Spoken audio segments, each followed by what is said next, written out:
ഇന്ന് എന്റെ യൂട്യൂബിലെ ഈ വീഡിയോയുടെ പ്രധാന കാരണം രേണുസുതിയുടെ തലവേദനയാണ്. രേണുസുതിക്ക് തലവേദന ഉണ്ടോ ഇല്ലയോ എന്നാണ് നമ്മുടെ ചർച്ചാ വിഷയം. കൂടുതലുള്ളവർ പറയുന്നു തലവേദന ഇല്ലാന്ന്.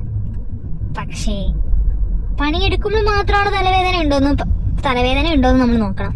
പണിയെടുക്കുമ്പോൾ മാത്രമാണെങ്കിൽ, ഞാൻ പണ്ട് പഠിക്കുന്ന സമയത്ത് എനിക്ക് എന്തെങ്കിലും വീട്ടിൽ പണി പറയുന്ന സമയത്ത് ഞാൻ ബുക്ക് എടുത്ത് മുന്നിൽ വെക്കലുണ്ടായിരുന്നു. ആ ക്യാരക്ടർ എനിക്ക് ഉണ്ടായിരുന്നു. അതുപോലത്തെ ഒരു തലവേദനയാണോ എന്ന് നമുക്ക് നോക്കണം.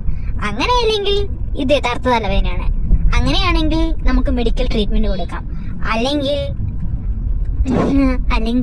രേണുവിനെ നൈസായിട്ട് ബിഗ് ബോസിൽ നിന്ന് പുറത്തു പോയി റെസ്റ്റ് ഒക്കെ എടുത്ത് ഒരു മെഡിക്കൽ എമർജൻസി ഒക്കെ എടുത്ത് അവളൊന്ന് എന്താ പറയാ, ഇപ്പോ കംഫർട്ടബിൾ ആയിട്ട് നമുക്ക് അങ്ങോട്ട് തിരിച്ചയക്കാം. ട്രീറ്റ്മെന്റ് ഒക്കെ കറക്റ്റ് ആയിട്ട് കിട്ടണം. എന്ത് തലവേദനയാന്നൊക്കെ അറിയണമെങ്കിൽ നമുക്ക് CT സ്കാൻ ഒക്കെ എടുക്കണമല്ലോ. ഇപ്പൊ നമ്മൾ കാണാത്ത വല്ല രോഗം ഉണ്ടെങ്കിലോ അതുകൊണ്ട് കിട്ടേണ്ട സമയത്ത് ട്രീറ്റ്മെന്റ് അന്നേരം എത്രയും പെട്ടെന്ന് രോഗിക്ക് കിട്ടേണ്ട സമയത്ത് ട്രീറ്റ്മെന്റ് കിട്ടണം. തലവേദന ഇപ്പത്തെ തലവേദനയൊന്നും നമ്മൾ നിസ്സാരമായി കാണരുത്. എങ്ങനത്തെ തലവേദനയാണെന്ന് നമുക്കറിയില്ലല്ലോ. തലവേദന ചെറിയ തലവേദന ആണെങ്കിൽ നമുക്ക് കുഴപ്പമില്ല. പക്ഷെ കണ്ടിന്യൂസ് ആയിട്ട് ഇങ്ങനെ തലവേദന അത്ര നല്ല കാര്യമൊന്നുമല്ല. എത്രയും പെട്ടെന്ന് അവിടുന്ന് പുറത്താക്കുക.